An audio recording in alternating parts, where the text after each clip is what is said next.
ഞങ്ങൾക്കിതിൽ രാഷ്ട്രീയമില്ല. മുഖ്യമന്ത്രി അത് ചെയ്താൽ ഞാൻ ആദ്യം മുഖ്യമന്ത്രിയെ അഭിനന്ദിക്കും. പ്രതിപക്ഷ നേതാവ് നിങ്ങളെ വിളിച്ച് സംസാരിച്ച് നിങ്ങളുടെ വിഷയം തീർത്താൽ കേരളത്തിൽ അദ്ദേഹത്തെ അഭിനന്ദിക്കുന്ന ആദ്യത്തെ ആള് ഞാനായിരിക്കും. ആർക്കും തടുത്തു നിർത്താൻ കഴിയാത്തതാണ് സ്ത്രീ ശക്തി എന്നാണ് നിങ്ങൾ ഈ സമരത്തിലൂടെ ഇന്ന് തെളിയിച്ചിരിക്കുന്നത്. ഞാൻ ഇന്ന് വിസ്മയിച്ചുകൊണ്ടാണ് സെക്രട്ടേറിയറ്റിന്റെ മുന്നിൽ നിൽക്കുന്നത്. ഞാൻ അവിടുത്തെ യോഗത്തിൽ പറഞ്ഞു, ഒരുപാട് സമരങ്ങളിൽ പങ്കെടുത്തിട്ടുണ്ട്. ഇവിടെ ആശാവർക്കർമാരുടെ സമരം, സഹോദരിമാർ ഉപരോധം നടത്തുന്നു. തൊട്ടപ്പുറത്ത് അംഗൻവാടി ജീവനക്കാർ, സ്ത്രീകൾ സമരം ചെയ്യുന്നു. സ്ത്രീ ശക്തി ഭരണകൂടത്തെ പിടിച്ചു കുലുക്കിയ അപൂർവമായ ഒരു ദിവസം കൂടിയാണ് ഇന്ന് എന്ന പ്രത്യേകത കൂടി ഈ ദിവസത്തിലുണ്ട്. നിങ്ങളുടെ ആവശ്യങ്ങൾ ഞാൻ ആവർത്തിക്കുന്നില്ല. ഞാൻ ഇവിടെയും നിയമസഭയിലും നിരവധി പ്രാവശ്യം നിങ്ങളുടെ വിഷയങ്ങൾ ഞങ്ങളെല്ലാം ഉന്നയിച്ചിട്ടുണ്ട്. ഈ ആശാവർക്കർമാരെ നിയമിക്കുന്ന കാലത്തെ ജോലിയല്ല നിങ്ങളുടെ ജോലി. ആ ജോലി ഭാരത്തെക്കുറിച്ച് ഞങ്ങൾ എണ്ണി നിയമസഭയിൽ മന്ത്രിയോടും മുഖ്യമന്ത്രിയോടും പറഞ്ഞു. എണ്ണിയാൽ ഒടുങ്ങാത്ത ജോലിയാണ്. 12 മണിക്കൂറും 14 മണിക്കൂറും ജോലി ചെയ്ത് വീട്ടിലെത്തിയാലും കുത്തിക്കുടിച്ചുകൊണ്ടിരിക്കുകയാണ്. പിന്നെ ഇത്രമാത്രം ജോലി ചെയ്തിട്ടും ന്യായമായ വേതനം കിട്ടുന്നില്ല. ആ വേതനം കിട്ടണം. അതിന് കേന്ദ്ര ഗവൺമെന്റ് ഇൻസെന്റീവ് കൊടുക്കണം, സംസ്ഥാന ഗവൺമെന്റ് അത് വർദ്ധിപ്പിക്കണം. 21,000 രൂപയാണ് ഒരു മിനിമം കൂലി. കേരളത്തിലെ ഒരു മിനിമം കൂലിയാണ് നിങ്ങൾ ആവശ്യപ്പെട്ടിരിക്കുന്നത്. ന്യായമായ കാര്യമാണ് നിങ്ങൾ ആവശ്യപ്പെട്ടിരിക്കുന്നത്. റിട്ടയർമെന്റ് ബെനിഫിറ്റ് ആണ് നിങ്ങൾ ആവശ്യപ്പെട്ടിരിക്കുന്നത്. ഞാൻ മുഖ്യമന്ത്രിയോട് നിയമസഭയിൽ വെച്ച് പറഞ്ഞു, അദ്ദേഹത്തോട് ഫോണിൽ പറഞ്ഞു. ഇനി ഞാൻ അദ്ദേഹത്തെ നേരിൽ കണ്ടു പറയാൻ പോകും.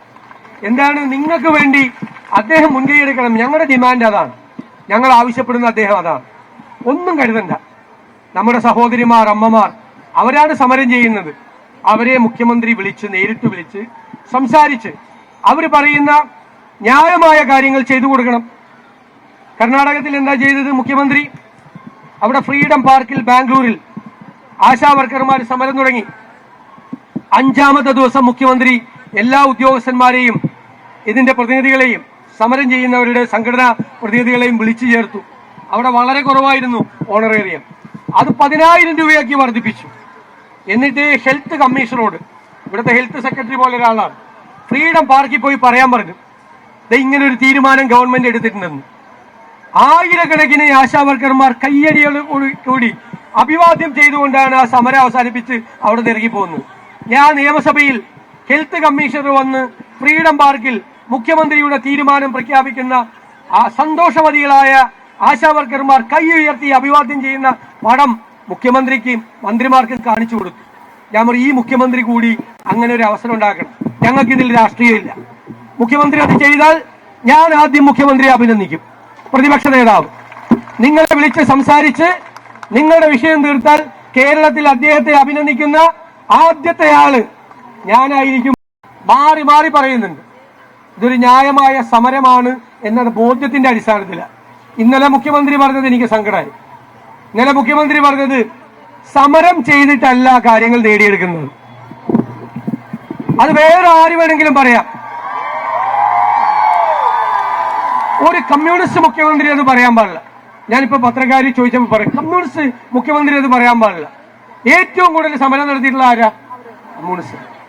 അത് സമരം ചെയ്യുന്നത് തെറ്റായി കാണുന്നത് നമ്മൾ ഒരു തൊഴിലാളി വർഗ സമീപനത്തിൽ നിന്ന് നമ്മളൊരു മുതലാളിത്ത സമീപനത്തിലേക്ക് നമ്മുടെ കാഴ്ചപ്പാട് മാറുമ്പോഴാണ്.